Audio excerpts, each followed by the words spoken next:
Uh-oh.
Okay, we'll start with this. A shocking bit of news that broke earlier today. Seniesa Estrada has officially retired from boxing, saying, "Dear boxing, thank you for 23 years of ups and downs. For 23 years, the worst and best years of my life. Thank you for giving me my life. Thank you for giving me the chance to inspire others. But I know I won't miss you. No regrets. I did all I could. Today it ends at 26-0.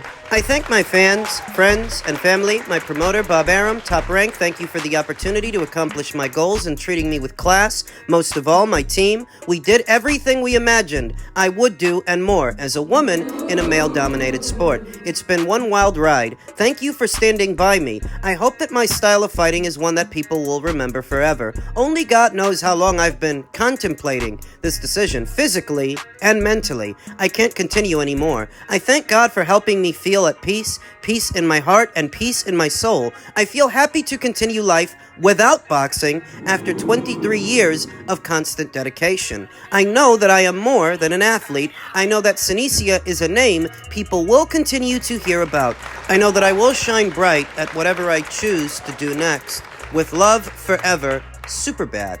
The opportunities are boundless for Seniesa. Of course, she could always do some commentator work in the sport, manage fighters. Maybe train some fighters? I've heard this and that already about what Seniesa Estrada means to do moving forward now that she has officially retired. But the retirement itself does feel impromptu. It feels sudden because she's only 32 years old. And there were rumblings of her moving up in weight and taking on Evelyn Bermudez for her 2 alphabet titles. That in the weeks and months that followed the Costa Valle fight, there was no hint, nothing to suggest that Seniesa would walk away from the sport afterwards. So if it was a secret, it was a well-kept secret. And what wasn't? That immediately after the Costa Valle fight, she would go off and get married with Chris Mannix. Which she did. In between fights, she's been taking acting lessons, so the possibility of a budding acting career is also on the table. She's good friends with Danny Trejo, so he could help her get into the movie business. And I've heard this and that about Seniesa Estrada possibly crossing over to the WWE. Inside sources that this won't be the last you see of Seniesa Estrada in sports entertainment. Though if there is still a sad and somber tone, it's because Seniesa Estrada represented one of the big 5 in women's boxing. Katie Taylor, Amanda Serrano, Clarissa Shields, Alicia Baumgartner, and Seniesa Estrada. The big 5. Now, retiring on your own terms, retiring at 26-0 as a 2-division, unified and undisputed champion is nothing to sneeze at. But Seniesa was so good at what she did that she could have done more. As people feel that she could have moved up to light flyweight and potentially become an undisputed champion there, do it again, and at flyweight, maybe again at superfly, that might have been her ceiling because she was so talented. So that's where that feeling of unfinished business, that's where it comes from. That, and that she's only 32 years old. Relatively young for a fighter to retire from the sport, but as stated, Seniesa Estrada behind the scenes has actually done very well for herself. She has plenty to fall back on and new prospects on the horizon, from what I'm told. So she should be all right this just came as unexpected news. I don't really think after the Valle fight, anybody was expecting that Seniesa would retire. Yokasta Valle least of all. In the weeks and months that have followed, she's been talking about a rematch, wanting a rematch, and pursuing a rematch. That is off the table now. Indefinitely. The silver lining for Yokasta is that now that Seniesa is retired, all the belts she held at minimum weight will be redistributed. They will go vacant, and she can pick one or some of them up. Because without Seniesa there, Yokasta's the best in show. I was not expecting this. I don't think anybody was. But 26-0, 32 years old, having been a unified and undisputed champion, not too shabby, Seniesa. Not too bad at all. And you know what they say, you want to retire from this sport on your own terms. You want to retire from boxing. You don't want boxing to retire you. So good on her for being able to leave the sport on her own terms and in her own time. Thanks for the memories and best wishes. In men's super bantamweight news, Bob Arum unveils 3-fight plan for Naoya Inoue. Naoya Inoue has proven himself a worthy contender for the pound-for-pound throne in recent years, becoming a 2-division undisputed champion. Now amid rumors that the Japanese sensation will advance to the featherweight division, his promoter Bob Arum has mapped out a 3-fight plan for the undefeated superstar. The monster knocked out Paul Butler in late 2022 to become the undisputed ruler in the bantamweight division and the first undisputed champion in the history of Japanese boxing. However, his run at super bantamweight is the one that appears to have impressed fans the most, dispatching both Stephen Fulton and Marlon Tapales with ease to pick up a second undisputed crown within 12 months of his first. Since then, there have been calls for Inoue to test himself at featherweight, but the 31-year-old has maintained that the 122-pound division is his optimal weight and has continued to campaign in the division with title defenses against Luis Neri and TJ Doheny during this calendar year.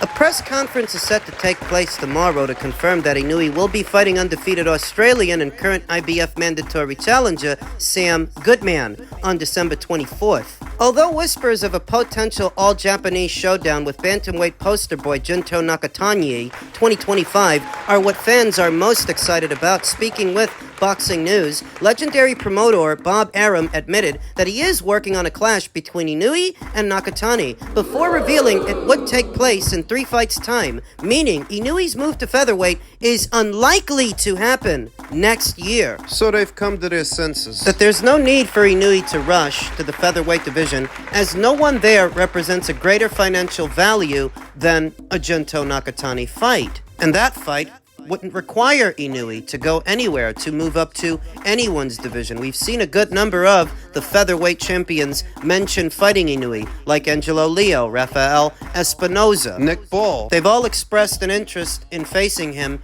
if and when the time comes, but it doesn't look like that time is going to come next year. Oh no. 3-fight plan. Sam Goodman is the first prong in this 3-prong process that caps off with a Junto Nakatani fight, so that means the next time we see Inoue after the Goodman fight, it's going to be at 122, not 126. Who do you think he fights after Sam? MJ Akhmadaliev, likely his other mandatory challenger by way of the WBA. It's a 3-fight plan, right? Sam Goodman, MJ Akhmadaliev, Junto Nakatani. 3 fights. It's a 3-fight plan that would consume the better portion of Inoue's 2025. So what was all that stuff about Bob saying he wants to bring Inoue to America in April? Well, he can say that, and he can want to do that, but I don't know why you'd bring Inoue to America for an MJ Akhmadaliev fight when all the money in it is in Japan. Fiscally, it makes no sense for Inoue to come here. I can't stress that enough. It never did. And no fighter from America or based out of America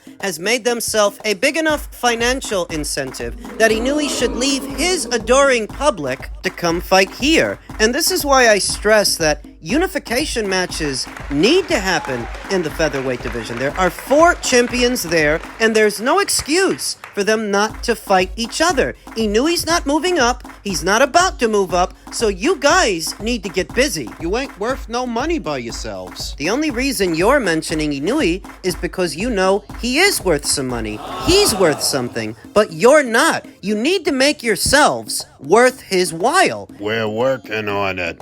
Inoue versus Nakatani. Hopefully they both keep winning, and it will be the biggest fight in the history of boxing in Japan. It's not an exaggeration. Inoue does monster numbers all by himself. If you add Junto Nakatani to the equation, what you're looking at is the Japanese equivalent of Mayweather versus Pacquiao. The hope is Inoue fights in December, and then we bring him over to the United States in April. Maybe on the same card as Nakatani, and then have them fight each other in the Tokyo Dome, in the biggest fight in the history of Japan. So wait, Bob still wants to bring him to America? Don't get too attached to that idea. Bob said they were going to bring Inoue to America last year, and so far, all of Inoue's fights have been in Japan. Now, he's saying the exact same thing this year about next year, but why would you bring Inoue and Junto to America when their audience is in Japan? The audience that you're going to market their fight to is in Japan. What would be the point in flying them here? The market for this fight is already established, that you wouldn't fly Inoue and Junto to America in April as build-up for their fight when it's not the Americans this fight caters to. Now, because this is part of a 3-fight plan, a 3-pronged process, I anticipate that we might see Junto in maybe one unification match, then maybe one fight at 122. We can tell who Inoue might end up fighting. Sam Goodman, MJ Akhmadaliev, then Junto. But who does Junto fight in the interim? There was a plan in place to have Junto fight Inoue's brother, Takuma Inoue, for his WBA title, but he lost his title in his last fight, and now Seiya Tsutsumi is WBA champion. So maybe Junto fights him. Right? Maybe he fights Seiya Tsutsumi, or maybe he fights Ryosuke Nishida, maybe he fights Yoshiki Takai. Any one of the three will do. Maybe he has 2 unification matches at bantamweight before moving up to fight Inoue, or maybe he has 1 unification at bantamweight, then 1 warm-up fight at super bantamweight. Then Inoue. So who should he warm up with? A common opponent with Inoue would be the most adequate. Maybe Marlon Tapales if he's hanging around and he's not doing anything. Or maybe Luis Neri. That would be most ideal. Someone that Inoue has fought before, so you can cross-compare performances. Now, comparatively, the guy that gave Inoue the most problems was Luis Neri. Even if his success was short-lived, he had some, he knocked him down. For the first time in his career, he knocked him down. So you do Junto Nakatani versus Luis Neri in the interim. I could go for that, and we might end up seeing it. There are 1 or 2 different ways it could break down, but it's all supposed to cap off with a showdown between them. That's the crux of it. That's what it's all for. And I'm glad they're working on it. Tyson, you said to him immediately after that Joshua fight, you said that you're going to beat Usyk, then you're going back to get that IBF belt. Is that how you still think? I'll beat Daniel Dubois, but I'll tell you what it is, I won't be boxing him for his belt. I'd rather box him for the British title than for the WBF, whatever it is, IBF. Yeah, I don't want anything to do with it. You couldn't give it me as a present. I'll probably get back home and burn it and put it on a video on YouTube. That's how much it means to me. Because they're biased, obviously. They're a biased company who don't like the Gypsy King for whatever reason. It must be racist towards travellers or something, I'm not sure. Because it doesn't add up. It's not like joining together. You just lost on a split decision to, some people said, a pound for pound number 1 person in the world, but I'm not in the top 15 of their ratings who have just boxed for their belt. Does that make any sense? It doesn't, does it? So that must be, that it's coming from, I'm not just making it up, it's the truth, it's facts. So if they're not biased and if they do like me, then why don't they just come out and say why I'm not in their ratings then? Do you know what I mean? I'm not good enough to be in the top 15. I've just lost to the best fighter in the world by a point, but I'm not good enough to be in the top 15. It is very odd, that. It is very odd. It's very odd. And I will never give them an opportunity again. Ever. And I advise everybody never to fight for their belt ever again. It's shit. Did the IBF have something against Tyson Fury? I remember years ago when he beat Vlad. That was the first belt he was stripped of, the IBF, on the premise that he had a mandatory challenger in the queue in Glasgow, but he was not available to fight him because he had to run it back with Klitschko. Remember, Klitschko had a rematch clause. He activated it. On that premise, Fury couldn't fight anybody else. He had to fight Vlad again. The IBF was less than understanding. It didn't take them long to strip Tyson Fury of the belt. But when you think about the IBF, they're kinda this way all the time. Consider that not only have they stripped Tyson Fury of their belt, they stripped Canelo Alvarez. Not once, but twice. They stripped Canelo of their title at 160 and at 168. So when you're stripping guys like Tyson Fury and Canelo Alvarez, it's not necessarily a bias. They stripped Joe Cordina. Remember, shortly after he beats Kenichi Ogawa, he injures his hand. He's unavailable to fight his mandatory challenger, so they stripped him. Fury thinks they've got a bias against him. I don't really think that's the situation. I just think they're sticklers for their rules. The only time I can remember the IBF giving anyone amnesty has to be Errol Spence Jr., who only ever satisfied one mandatory for them, even though he was IBF champion for a long time, and Jermel Charlo. They let him negotiate a series of step-aside deals to unify his division. It's the only time I can recall the IBF wasn't so Johnny on the spot to strip one of their champions. It's the only time they broke character. The rest of the time,